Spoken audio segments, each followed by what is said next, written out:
Yeah. Good evening po sa inyong lahat. Kumusta po kayo dyan? Nandito na naman po tayo sa aming kusina. Yan nyo kung ano ginagawa ko. Yan. Nagluluto ako ng salmon po. Salmon. Yan. Tinatry ko gamitin itong bago kong biniling pan. Itong multi-cooking pan. Yan. So, yan. May pang ano dyan. Ano siya? 5 slots po siya. Para hindi masayang ang yung heat sa isang pan, marami ka naman luto. So, di ba? Ano siya? Wise. Di ba? Wise. So, di ba siya? So, yan ang aking ginagawa ngayon. Testing ko siya. Pinadry run.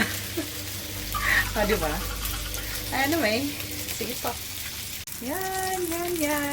Testing ko lang po yung aking bagong biniling ano siya, die casting multi-cooking pan.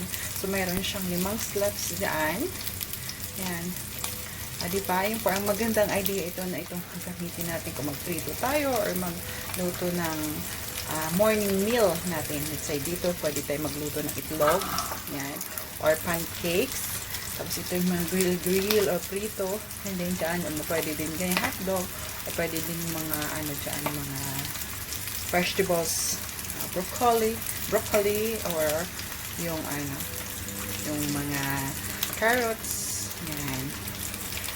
And then, di ba maganda siya? Natuwa ako nang nakita ko ito, kaya bumili agad ako.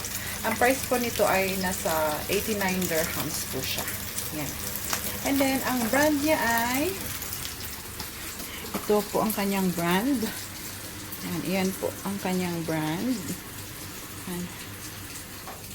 Yan.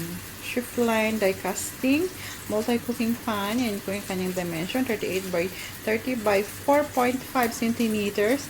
Yan po yan ang sample. Kung pwede nating lutuin dyan. O, diba? Ano siya? Yung makaka-save ka ng heat, ng ng energy, and then ng time mo. Tsaka yung labor mo mismo. Diba? Yan po siya. Yeah, kaya I love it. I love this multi-cooking pan. Yan. Gagamitin natin ito sa susunod pa nating mga recipes. Ayan po. Sige po. Maraming salamat sa panonood. Hanggang sa susunod. Subaybayan nyo po ako please kung saan pa natin pwede magamit itong multi-cooking pan na ito. Diba? Sige po. Maraming salamat sa panonood. Bye!